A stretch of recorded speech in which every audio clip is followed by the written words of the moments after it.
Halo teman-teman, kembali lagi di channel Muhammad Jalani Manjur. Hari ini kita bakal seru-seruan sambil belajar bahasa Indonesia buat simulasi tes kemampuan akademik SD atau Madrasah Ibtidaiyah. Kita akan bahas soal-soal HOTS yang ternyata gampang sekali kalau tahu triknya. Yuk, kita bongkar bersama. Hari ini kita nggak cuma belajar, tapi juga latihan bareng lewat simulasi TKA, tes kemampuan akademik. Nah, TKA ini penting banget buat melatih logika, pemahaman bacaan, dan kemampuan memecahkan masalah. Tapi tenang, di sini kita bahasnya santai, nggak bikin tegang, dan yang paling penting, kita jujur sama kemampuan kita sendiri. Anggap aja ini kayak main game, ada tantangan, ada strategi, dan ada momen, aha, ketika kita nemu jawabannya. Jadi siapin alat tulis kalian, atur posisi yang nyaman, dan yuk kita mulai pemantapan asesmen ini supaya hasilnya mantap dan benar-benar dari usaha kita sendiri. Selamat datang, teman-teman. Hari ini kita bakal belajar bareng pembahasan TKA, tes kemampuan akademik dengan tampilan mirip banget sama ujian ANBK. Jadi rasanya kayak kita lagi ikut ujian beneran, tapi santai karena sambil belajar. Langkah awal, silakan ketik nama kalian masing-masing di kolom yang tersedia. Bayangin aja ini kayak daftar hadir di kelas, biar nanti hasilnya bisa kita lihat sesuai nama kalian. Oh iya, jangan lupa sebelum mulai, kita awali dengan berdoa dulu supaya ilmunya berkah dan kita bisa jawab soal dengan tenang. Siap? Yuk kita mulai. Nah, sekarang kita masuk ke tampilan konfirmasi data. Di sini, teman-teman tinggal ketik nama lengkap kalian. Pastikan ejaannya benar ya, biar nanti nggak ketukar sama nama orang lain. Lanjut, isi tanggal lahir kalian. Ingat, urutannya sesuai format yang diminta di layar. Terakhir, jangan lupa masukkan token yang sudah dibagikan. Token ini ibarat kunci untuk membuka soalnya, jadi tanpa token, kita nggak bisa mulai. Kalau semua sudah diisi, cek lagi sebentar. Kalau udah yakin benar, tinggal klik tombol konfirmasi. Dan, kita siap lanjut ke soalnya. Oke, semua data sudah beres?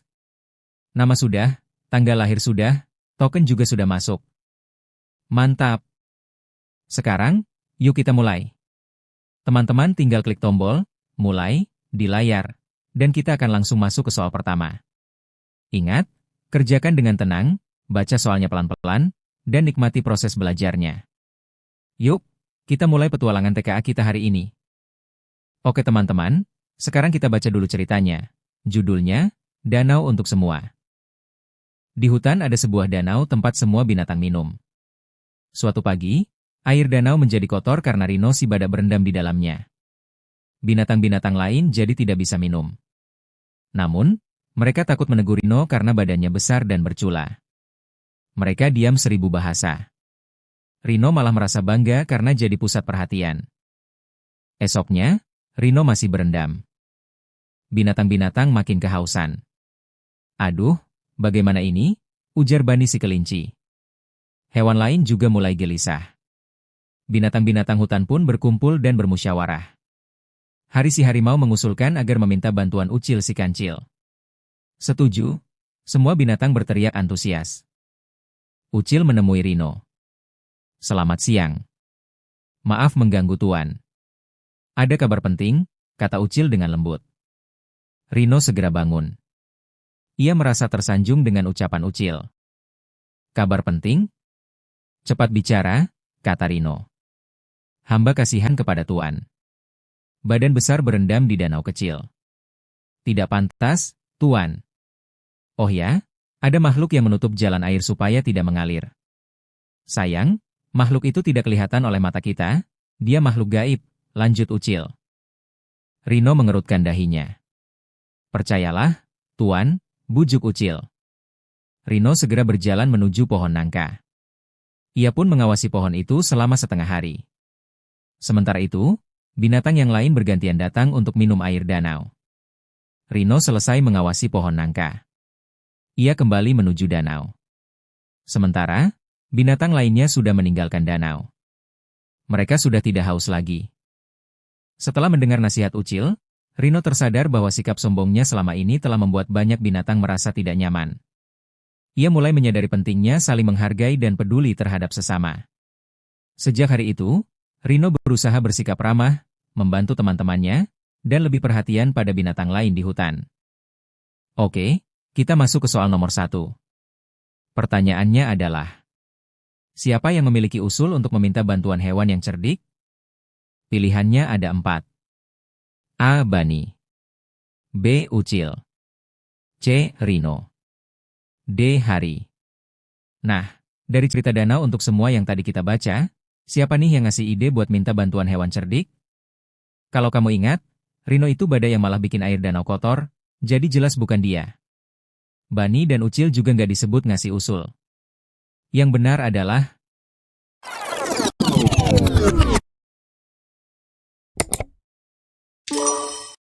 Hari. Dia yang punya ide buat minta bantuan hewan yang pintar.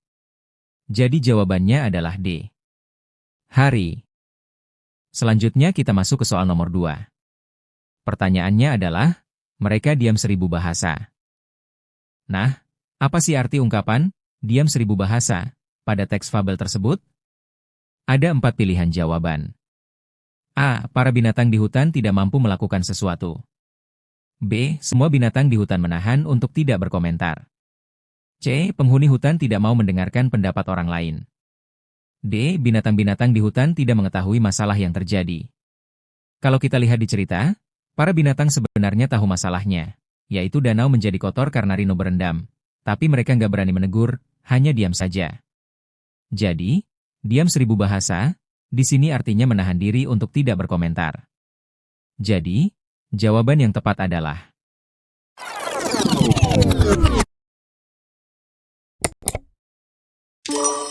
B. Semua binatang di hutan menahan untuk tidak berkomentar.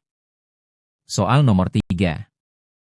Soalnya berbunyi, tentukan, sesuai, atau tidak sesuai, untuk setiap pernyataan berikut yang merupakan contoh peristiwa yang dapat ditemukan dalam kehidupan sehari-hari berdasarkan kejadian yang dialami Ucil.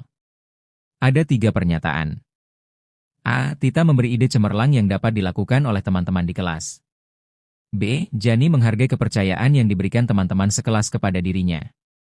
C. Nina bertanggung jawab dalam menjalankan tugas yang dipercayakan kepadanya. Maka jawabannya adalah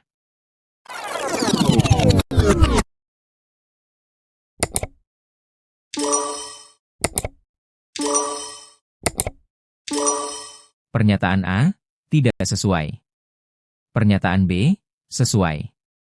Pernyataan C. Sesuai.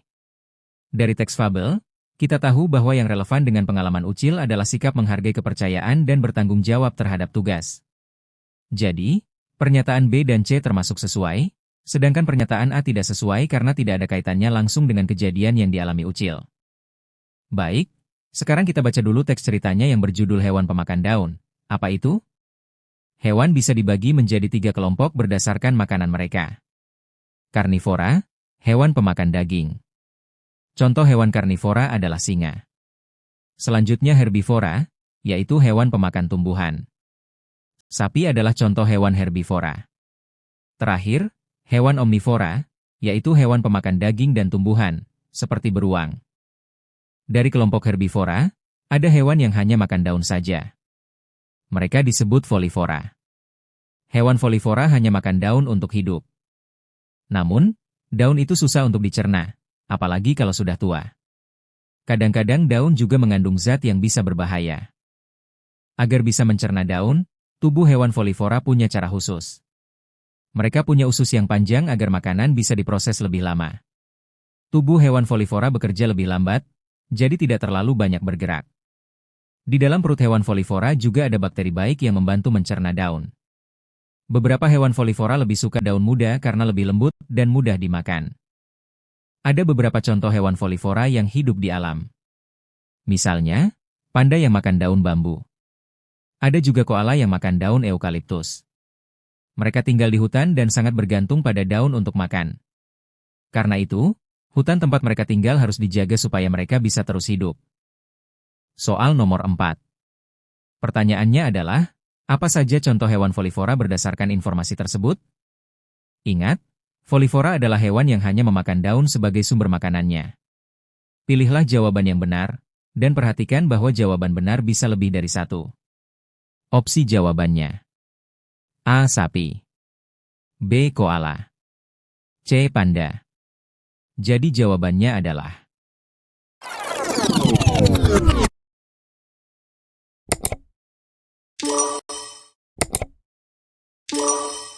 B dan C, karena koala dan panda merupakan hewan yang makanannya didominasi daun. Koala memakan daun eucalyptus, sedangkan panda memakan daun dan batang bambu. Soal nomor 5. Pertanyaan ini menguji kemampuan-kemampuan dalam pemahaman tekstual, khususnya subkompetensi menyusun kembali informasi dari teks dalam bentuk ikhtisar atau bagan. Kalian diminta memilih bagan yang paling tepat untuk menyajikan urutan informasi pada teks tentang hewan folivora. Opsi jawaban. A. 3 kelompok utama hewan folivora, kemudian pengertian hewan folivora, kemudian contoh hewan folivora, kemudian cara hewan folivora mencerna daun. B. 3 kelompok utama hewan folivora, kemudian contoh hewan folivora, kemudian pengertian hewan folivora, kemudian cara hewan folivora mencerna daun. C. 3 kelompok utama hewan, kemudian contoh hewan folivora, kemudian pengertian hewan folivora, kemudian cara hewan folivora mencerna daun. D. 3 kelompok utama hewan, kemudian pengertian hewan folivora, kemudian cara hewan folivora mencerna daun, kemudian contoh hewan folivora. Jawaban yang benar adalah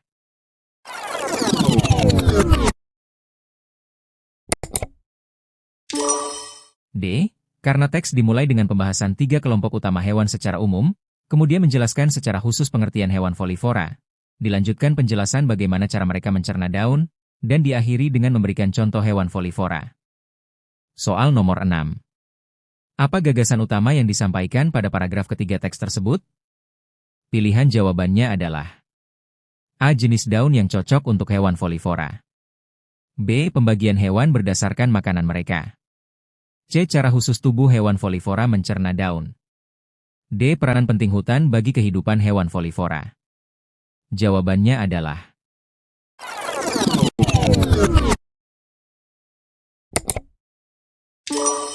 C. Cara khusus tubuh hewan folivora mencerna daun. Soal nomor 7. Amanat yang dapat dipetik dari cerita Danau untuk Semua adalah pilihan jawabannya. A. Jangan takut untuk berhadapan dengan orang yang lebih besar. B. Masalah besar dapat diselesaikan dengan cara yang cerdik. C. Hendaknya kita tidak berbuat seenaknya sendiri tanpa memikirkan orang lain. D. Lebih baik berbohong untuk tujuan kebaikan. Jawabannya adalah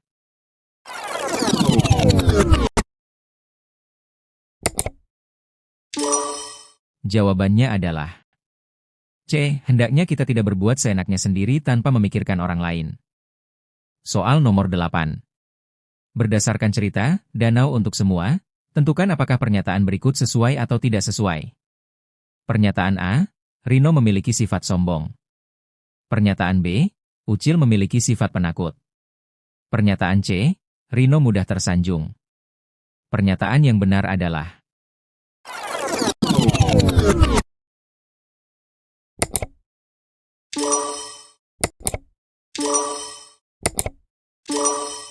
Pernyataan A.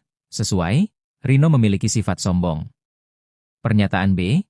Tidak sesuai, Ucil memiliki sifat penakut. Pernyataan C. Sesuai, Rino mudah tersanjung. Sesuai. Soal nomor 9. Urutan kejadian yang benar dalam cerita ini adalah A. Rino berendam, kemudian binatang lain kehausan, kemudian Ucil membuat siasat, kemudian Rino mengawasi pohon. B. Rino berendam, kemudian Ucil membuat siasat, kemudian binatang lain kehausan, kemudian Rino mengawasi pohon. C. Binatang lain kehausan, kemudian Rino berendam, kemudian Ucil membuat siasat, kemudian Rino mengawasi pohon. D. Ucil membuat siasat, kemudian Rino berendam, kemudian Rino mengawasi pohon, kemudian binatang lain kehausan. Jadi, jawabannya adalah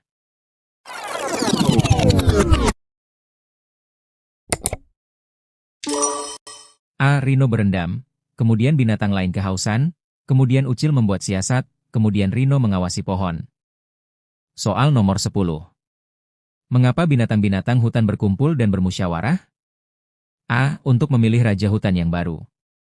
B. Untuk mencari cara agar air danau kembali bersih. C. Untuk menegur Rino secara bersama-sama. D. Untuk meminta Rino meninggalkan danau. Jadi, jawabannya adalah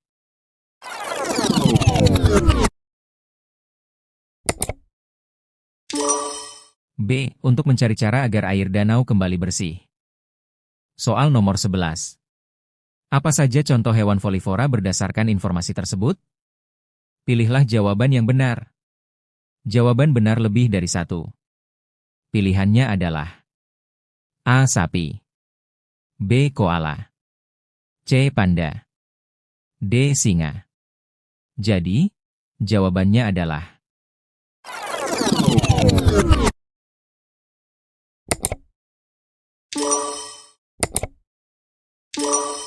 B dan C. Koala dan panda adalah contoh hewan folivora. Soal nomor 12. Bagaimana yang sesuai untuk menggambarkan informasi pada teks tersebut? A. 3 kelompok utama hewan folivora, kemudian pengertian hewan folivora, kemudian contoh hewan folivora, kemudian cara hewan folivora mencerna daun.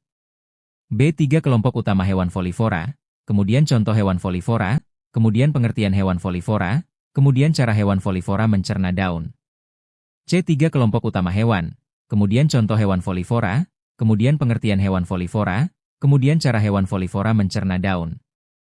D. 3 kelompok utama hewan, kemudian pengertian hewan folivora, kemudian cara hewan folivora mencerna daun, kemudian contoh hewan folivora. Jadi, jawabannya adalah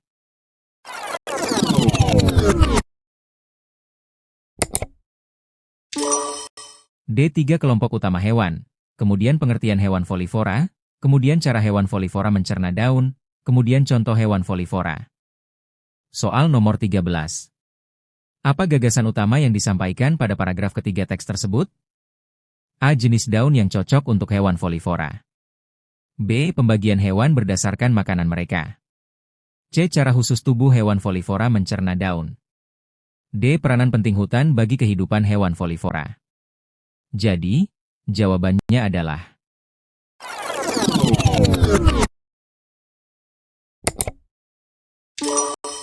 C. Cara khusus tubuh hewan folivora mencerna daun. Soal nomor 14. Tubuh hewan folivora memiliki usus yang panjang agar A. Makanan bisa diproses lebih lama karena daun sulit dicerna. B. Mereka bisa bergerak lebih lambat. C. Bakteri baik di perut mereka bisa hidup. D. Mereka bisa makan daun lebih banyak. Jadi, jawabannya adalah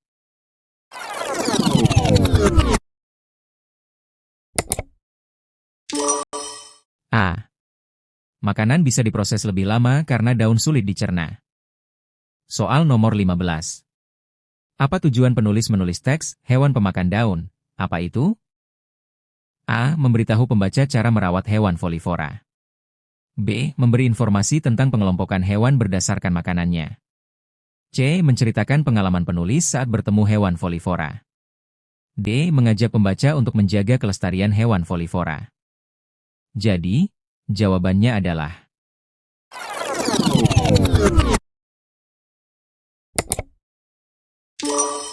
B. Memberi informasi tentang pengelompokan hewan berdasarkan makanannya. Bacalah teks cerita berikut. Pentingnya kualitas udara.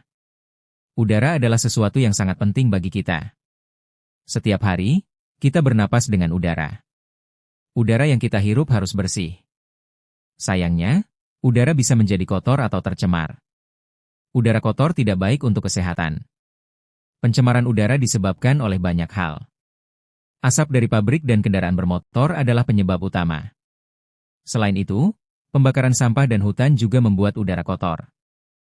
Udara kotor dapat memengaruhi kesehatan kita.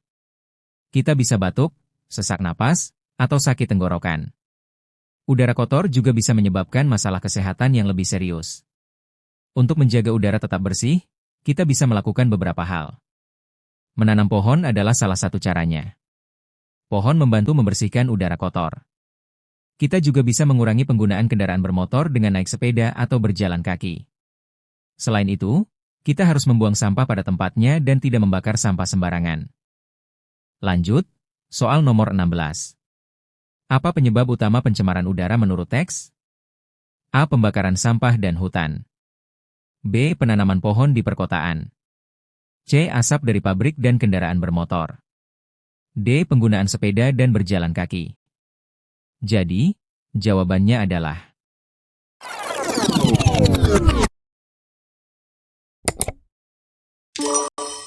C.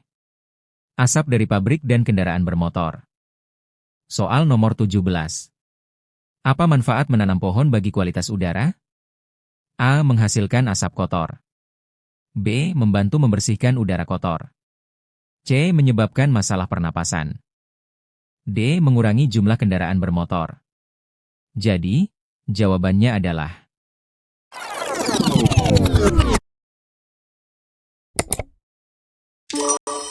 B. Membantu membersihkan udara kotor. Soal nomor 18. Gagasan utama paragraf terakhir adalah A. Pentingnya udara bagi kehidupan.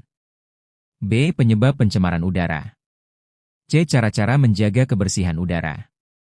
D. Dampak udara kotor bagi kesehatan. Jadi, jawabannya adalah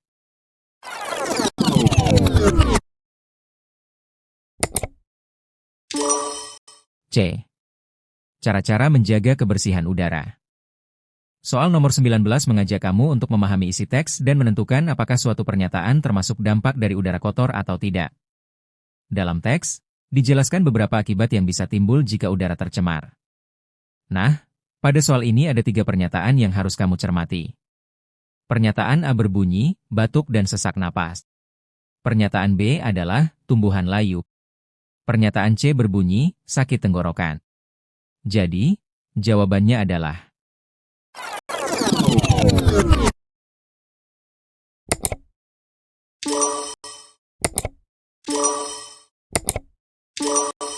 pernyataan A, dampak. Pernyataan B, tidak dampak. Pernyataan C, dampak. Soal nomor 20. Mengapa teks ini penting untuk dibaca? A. Agar kita tahu cara membuat udara menjadi kotor. B. Agar kita tidak perlu peduli dengan lingkungan. C. Agar kita tahu pentingnya menjaga udara bersih dan cara melakukannya. D. Agar kita bisa menyalahkan orang lain yang membuat udara kotor. Jadi, jawabannya adalah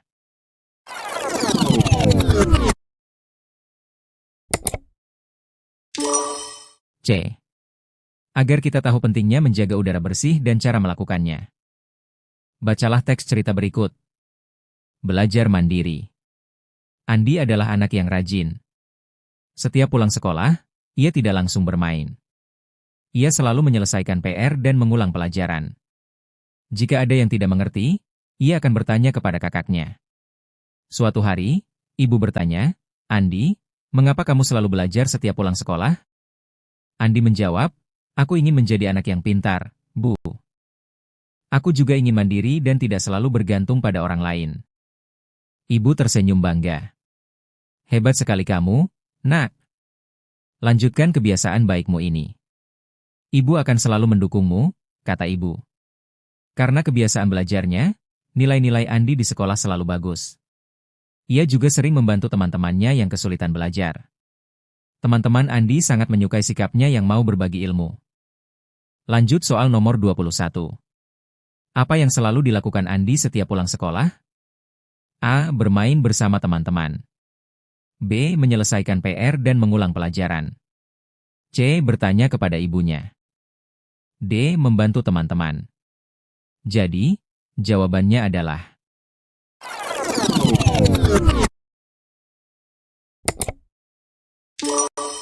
B. Menyelesaikan PR dan mengulang pelajaran. Soal nomor 22. Mengapa Andi ingin selalu belajar setiap pulang sekolah? A. Agar nilai-nilainya bagus di sekolah. B. Karena dipaksa oleh ibunya. C. Karena ingin menjadi anak yang pintar dan mandiri. D. Agar bisa membantu teman-temannya. Jadi, jawabannya adalah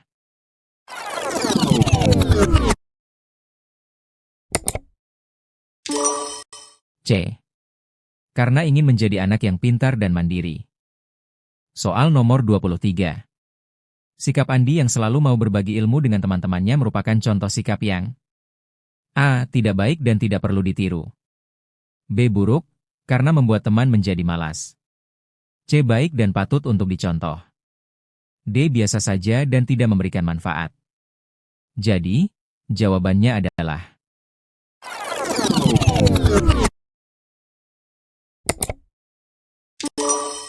C. Baik dan patut untuk dicontoh. Soal nomor 24.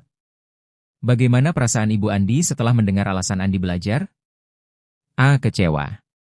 B. Marah. C. Bangga. D. Sedih. Jadi, jawabannya adalah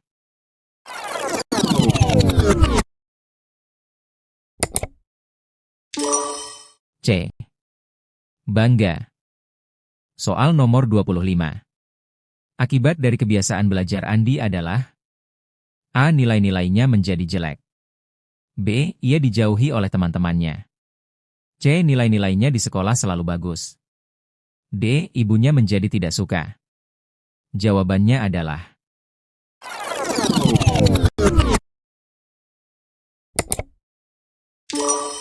C. Nilai-nilainya di sekolah selalu bagus. Bacalah teks cerita berikut. Petani dan hujan. Di sebuah desa, hiduplah seorang petani bernama Pak Tani. Ia memiliki sawah yang sangat luas.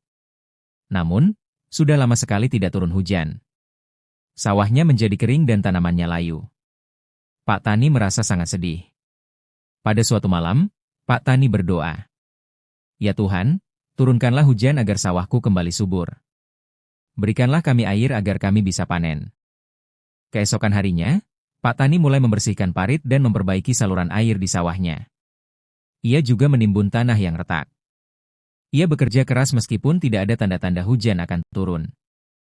Para tetangga Pak Tani melihatnya dan merasa heran. "Pak Tani, mengapa kamu bekerja keras?" "Tidak ada tanda-tanda hujan akan turun," kata seorang tetangga. "Saya yakin Tuhan akan mengabulkan doa saya. Hujan pasti akan turun, dan saya harus bersiap-siap," jawab Pak Tani dengan yakin. Beberapa hari kemudian, awan hitam mulai berkumpul. Tak lama kemudian, hujan turun dengan derasnya. Sawah Pak Tani kembali subur. Pak Tani sangat bersyukur atas rezeki yang diberikan Tuhan. Lanjut soal nomor 26. Apa masalah yang dihadapi Pak Tani? A. Sawahnya terlalu luas untuk dikerjakan. B. Tanaman di sawahnya layu karena kemarau. C. Tetangga Pak Tani sering mencemoohnya. D. Ada binatang yang merusak tanamannya. Jawabannya adalah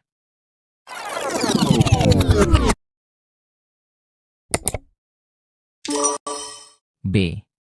Tanaman di sawahnya layu karena kemarau. Soal nomor 27. Mengapa Pak Tani tetap bekerja keras meskipun belum ada tanda-tanda hujan? A. Karena ia ingin sawahnya kering. B. Karena ia yakin hujan akan turun dan ia harus bersiap-siap. C. Karena ia ingin tetangganya melihatnya. D. Karena ia tidak punya pekerjaan lain. Jawabannya adalah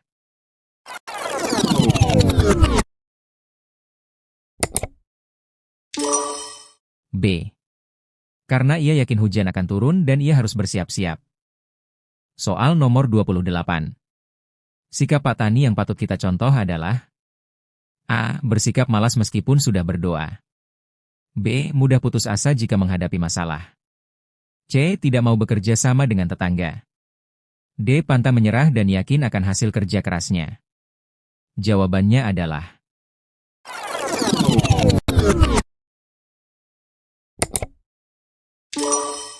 D.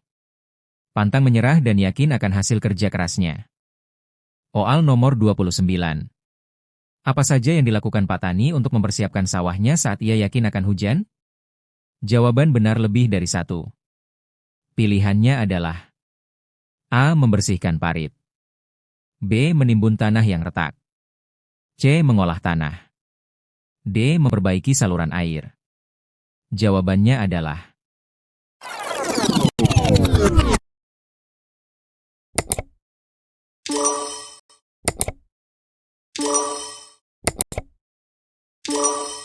A. Membersihkan parit. B. Menimbun tanah yang retak.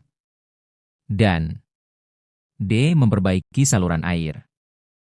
Soal nomor 30. Hubungan antara doa Pak Tani, kerja kerasnya, dan turunnya hujan menunjukkan bahwa A. Hujan turun karena Pak Tani berdoa. B. Doa saja tidak cukup, perlu diiringi dengan usaha. C. Kerja keras Pak Tani tidak ada gunanya. D. Tetangga Pak Tani benar bahwa hujan tidak akan turun. Jawabannya adalah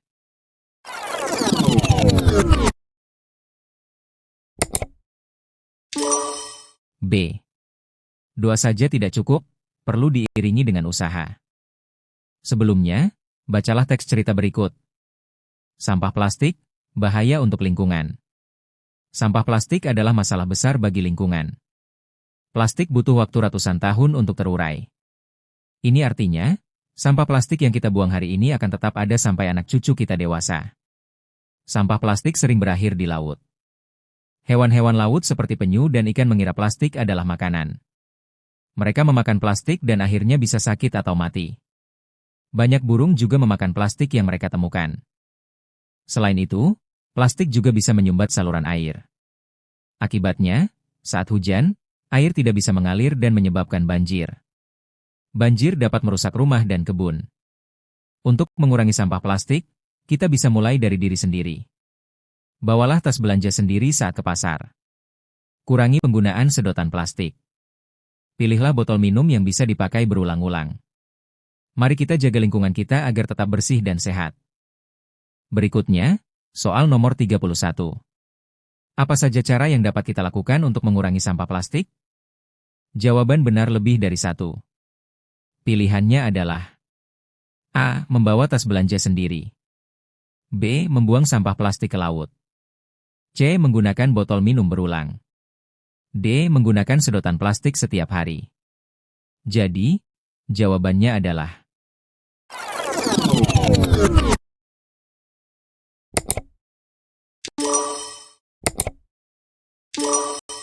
A dan C. A. Membawa tas belanja sendiri. C. Menggunakan botol minum berulang. Soal nomor 32. Sampah plastik berbahaya bagi hewan laut karena A. Hewan laut suka bermain dengan plastik.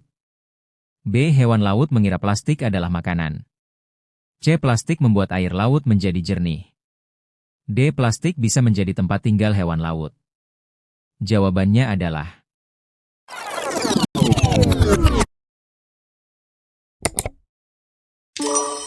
B. Hewan laut mengira plastik adalah makanan. Soal nomor 33. Selain membahayakan hewan, apa dampak sampah plastik yang disebutkan dalam teks? A. Membuat tanah menjadi subur. B. Menyebabkan banjir karena menyumbat saluran air. C. Membuat udara menjadi bersih. D. Mempercantik pemandangan di laut. Jawabannya adalah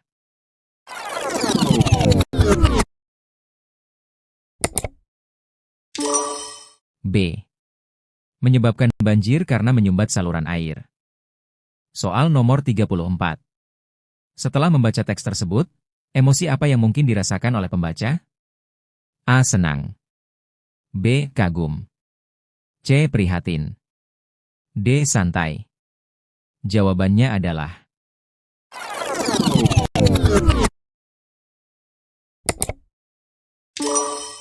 C.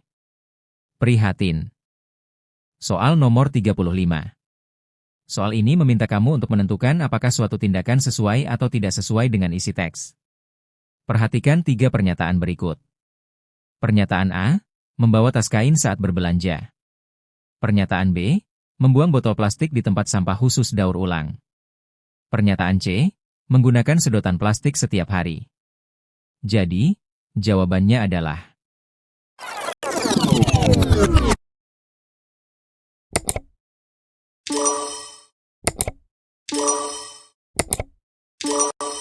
Pernyataan A, sesuai, karena membantu mengurangi sampah plastik.